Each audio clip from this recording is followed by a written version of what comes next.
quiet wealth welcomes you.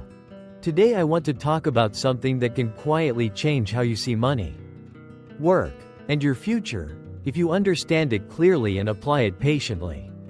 Let me say this up front. This is not a promise of fast money. This is not investment advice. And this is not a pitch. I'm not telling you what to buy or sell. I'm sharing a way of thinking, a realistic framework that helps reduce risk and increase your chances of building real financial freedom over time. If you feel like you're working hard but still feel stuck, if you're busy, responsible, and exhausted but don't feel secure, I want you to listen carefully. Because the problem may not be that you're not trying hard enough. The problem may be that you're trapped in a system that millions of adults live inside without realizing it. Many people have a steady job. Some even earn what others would call a good income. They pay their bills. They're not irresponsible. But at the end of the month, the money is gone. Rent or mortgage, car payments, food, insurance, utilities, subscriptions, debt. Life absorbs it all. They're surviving, but they're tense. They're functioning, but they don't feel safe. And there's always that quiet fear in the background. If something goes wrong, how long could I last? This is what I call the rat race. You're running, staying busy, doing what's expected, but you're running on a wheel. It spins fast. It keeps you tired. And yet you don't really move forward. The most dangerous part of the rat race is not low income. It's that it normalizes stress. It teaches you that exhaustion is just adult life. Work, recover, repeat. Years pass, and one day you realize you've been surviving, not choosing. Working hard is not the problem. Discipline is not the problem. The difference is choice. There's a huge gap between working because you want to and working because you're afraid to stop. If missing one paycheck creates panic, that's not freedom, that's the trap. Now here's an idea that often feels uncomfortable. The fastest way out of the rat race is not always earning more money. Often, it's needing less. That sounds backward, because we're taught that more income automatically means more freedom. But let's look at this calmly. Financial freedom is not about looking rich. It's not about luxury or status. Financial freedom is a simple relationship between two numbers. How much it costs you to live, and how much income your assets can generate without you trading time for money. When your assets can cover your living costs, you're free. You can work because you want to, not because you're scared. You can say no. You can breathe. Once you accept that financial freedom is a math problem, things become clearer. There are only two main levers. You can increase income, or you can reduce what you need. Most people focus only on income, but income growth is often slow, uncertain, and outside your control. Reducing unnecessary needs can change the math immediately. If your lifestyle requires very high monthly spending, your freedom number becomes huge. You need a massive amount of assets to support it, which can take decades. But if you optimize your lifestyle, not to suffer, but to remove waste, impulse spending, and unconscious upgrades, your target shrinks. When the target shrinks, the path gets shorter, stress drops, choices increase. The culture around us constantly pushes lifestyle upgrades. A raise comes in, spending follows. A better car, a nicer place, more subscriptions. Nothing feels extreme, but the finish line keeps moving away. This is lifestyle inflation. It's one of the biggest reasons people stay trapped even with decent incomes. You're not building freedom. You're decorating the cage. Every dollar you use to upgrade lifestyle today is a dollar you don't use to buy freedom tomorrow. That doesn't mean you can't enjoy life. It means the trade-off should be conscious. Most people never make it consciously. Here's something important. You need to know your number. How much do you actually need per year to live calmly and comfortably? Not impressively. Not based on comparison. Just enough for you. There's no universal answer. The mistake is not knowing your number and letting society decide it for you. Once you know your annual living cost, you can estimate a target. A common guideline in the US is multiplying annual expenses by 25. based on long-term withdrawal concepts. This is not a guarantee, just a reference point, but it gives you clarity.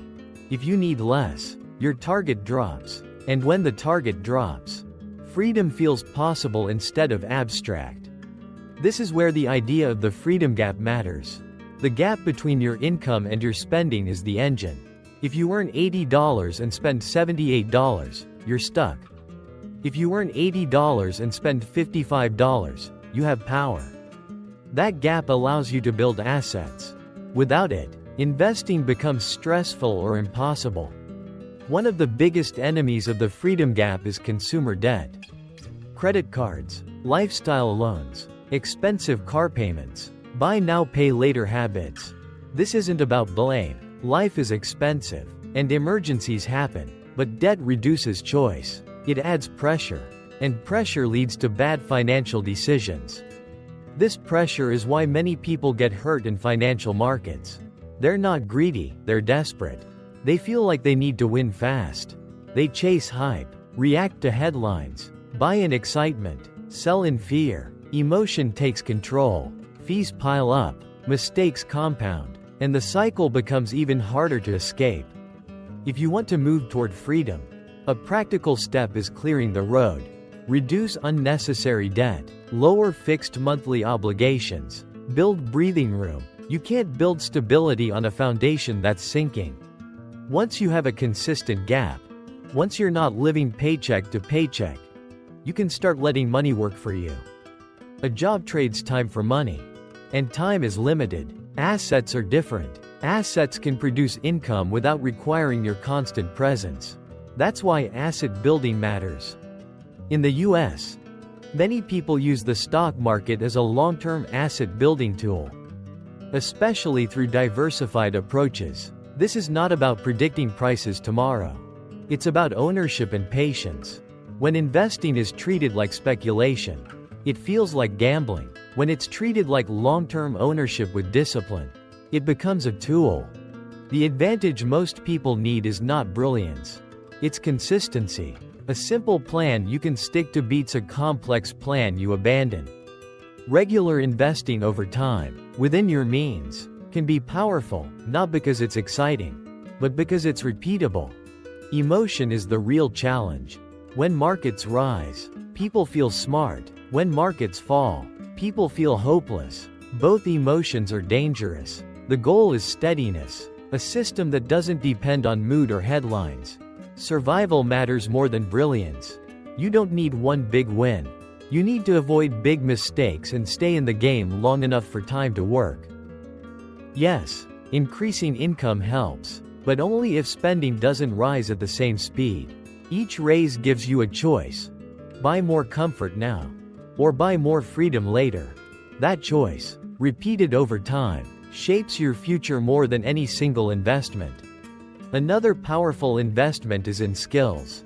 Real skills that increase your value in the job market.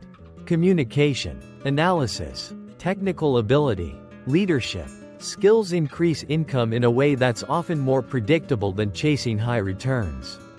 Higher income combined with controlled spending accelerates everything. Some people also build additional income streams. Not by quitting everything, but by starting small. Freelance work, side projects, content, services. The goal isn't instant success. The goal is options. When you have more than one income source, you're less fragile. Fragility is what keeps people trapped. Many people stay stuck because they never define a clear target. They say they want financial freedom, but they don't know what that means in numbers. You can't move toward a target you can't see. Once you define it, progress becomes measurable. And when progress is visible, motivation becomes real. Here's an important question to ask yourself. If your main income stopped for 3 months, would you be okay? If the answer is no, the priority isn't high returns. The priority is stability. If markets dropped sharply tomorrow, would you be forced to sell? If yes, you're investing money that should be part of your safety foundation. Being forced leads to bad decisions. And being forced is the opposite of freedom. Financial freedom is not just a number. It's a mental state. When you're not forced, You think clearly. When you think clearly, you make better decisions. Better decisions compound over time. That's how quiet wealth is built. Freedom doesn't mean doing nothing. It means having the right to choose. You may still work hard. You may stay busy. But it's your choice, not fear pushing you forward. The rat race doesn't end overnight. But it weakens the moment you stop living on autopilot. When you stop spending to soothe emotions. When you stop letting comparison define success. When you define success for yourself and pay for it with discipline. Not hope. This path isn't flashy. It's not exciting. It's calm, steady, and often boring. And that's why it works. After this video, take a short amount of time and do 3 simple things. Know your real spending. Define a realistic freedom target. Commit to a consistent freedom gap. Even if it's small, direction matters more than speed. Don't wait for motivation. Motivation comes and goes. Discipline is what builds outcomes. Small steps. Repeated. Change lives more than dramatic moves. Your life rarely changes from one big moment. It changes because you choose a direction and keep walking, even when it's quiet. If this perspective was useful, consider subscribing to Quiet Wealth. No hype, no promises, just clear thinking for people who want to build financial freedom the calm, sustainable way.